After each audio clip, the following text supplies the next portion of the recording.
years, the Shawnee Tenskwatawa, who predicted the eclipse of the sun in 1808 and denounced the vices of the white man. Many true teachers have appeared among the various tribes and races all through the long ages of evolutionary history, and they will ever continue to appear to challenge the shamans or priests of any age who oppose general education and attempt to thwart scientific progress.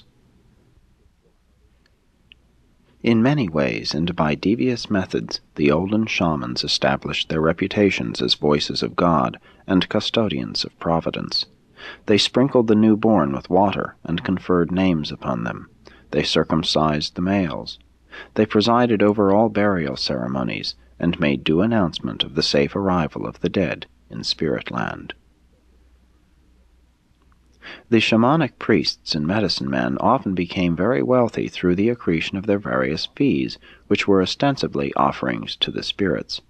Not infrequently a shaman would accumulate practically all the material wealth of his tribe. Upon the death of a wealthy man, it was customary to divide his property equally with the shaman and some public enterprise or charity. This practice still obtains in some parts of Tibet, where 1/2 the male population belongs to this class of non-producers. The shamans dressed well and usually had a number of wives. They were the original aristocracy, being exempt from all tribal restrictions. They were very often of low-grade mind and morals. They suppressed their rivals by denominating them witches or sorcerers, and very frequently rose to such positions of influence and power that they were able to dominate the chiefs or kings. Primitive man regarded the shaman as a necessary evil. He feared him, but did not love him. Early man respected knowledge. He honored and rewarded wisdom. The shaman was mostly fraud, but the veneration for shamanism well illustrates the premium put upon wisdom in the evolution of the race. 3. The shamanic theory of disease and death. Since ancient man regarded himself and his material environment as being directly responsive to the whims of the ghosts and the fancies of the spirits, it is not strange that his religion should have been so exclusively concerned with material affairs. Modern man attacks his material problems directly. He recognizes that matter is responsive to the intelligent manipulation of mind. Primitive man likewise desired to modify and even to control the life and energies of the physical domains. And since his limited comprehension of the cosmos led him to the belief that ghosts, spirits, and gods were personally and immediately concerned with the detailed control of life and matter, he logically directed his efforts to winning the favor and support of these superhuman agencies. Viewed in this light, much of the inexplicable and irrational in the ancient cults is understandable.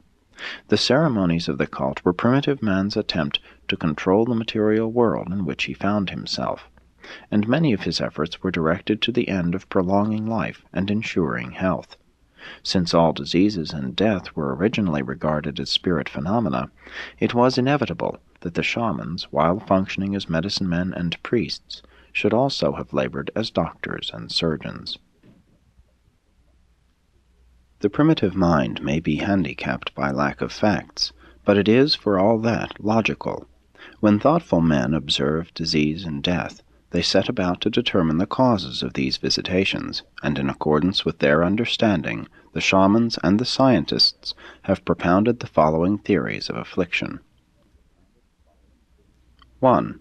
Ghosts, direct spirit influences. The earliest hypothesis advanced in explanation of disease and death was that spirits caused disease by enticing the soul out of the body. If it failed to return, death ensued. The ancients so feared the malevolent action of disease-producing ghosts that ailing individuals would often be deserted without even food or water. Regardless of the erroneous basis for these beliefs, they did effectively isolate afflicted individuals and prevent the spread of contagious disease. 2. Violence. Obvious causes. The causes for some accidents and deaths were so easy to identify that they were early removed from the category of ghost action. Fatalities and wounds attendant upon war, animal combat, and other readily identifiable agencies were considered as natural occurrences, but it was long believed that the spirits were still responsible for delayed healing or for the infection of wounds of even natural causation. If no observable natural agent could be discovered, the spirit ghosts were still held responsible for disease and death. Today, in Africa and elsewhere, may be found primitive peoples who kill someone every time a nonviolent death occurs. Their medicine men indicate the guilty parties. If a mother dies in childbirth, the child is immediately strangled, a life for a life. 3. Magic, the influence of enemies. Much sickness was thought to be caused by bewitchment, the action of the evil eye, and the magic-pointing bow. At one time it was really dangerous to point a finger at any one. It is still regarded as ill-mannered to point. In cases of obscure disease and death, the ancients would hold a formal inquest, dissect the body, and settle upon some finding as the cause of death. Otherwise the death would be laid to witchcraft, thus necessitating the execution of the witch responsible therefor. These ancient coroners' inquests saved many a supposed witch's life. Among some it was believed that a tribesman could die as a result of his own witchcraft, in which event no one was accused. 4. Sin, punishment for taboo violation.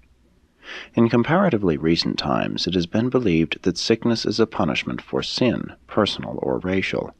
Among peoples traversing this level of evolution, the prevailing theory is that one cannot be afflicted unless one has violated a taboo.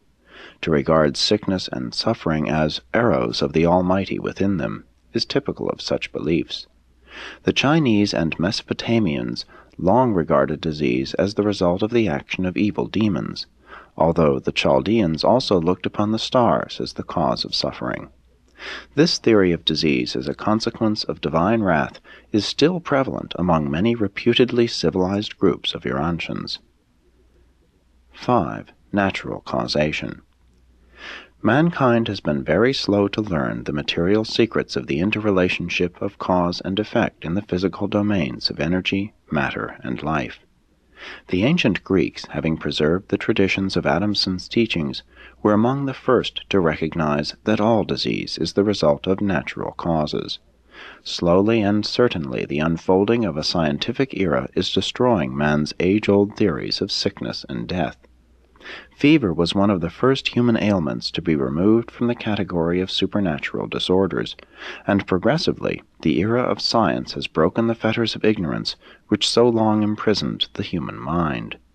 An understanding of old age and contagion is gradually obliterating man's fear of ghosts, spirits, and gods as the personal perpetrators of human misery and mortal suffering. Evolution unerringly achieves its end. It imbues man with that superstitious fear of the unknown and dread of the unseen which is the scaffolding for the God concept. And having witnessed the birth of an advanced comprehension of deity, through the coordinate action of revelation, this same technique of evolution then unerringly sets in motion those forces of thought which will inexorably obliterate the scaffolding which has served its purpose. 4. Medicine under the shamans. The entire life of ancient men was prophylactic. Their religion was in no small measure a technique for disease prevention. And regardless of the error in their theories, they were wholehearted in putting them into effect. They had unbounded faith in their methods of treatment, and that, in itself, is a powerful remedy. The faith required to get well under the foolish ministrations of one of these ancient shamans was, after all, not materially different from that which is required to experience healing at the hands of some of his later-day successors who engage in the non-scientific treatment of disease.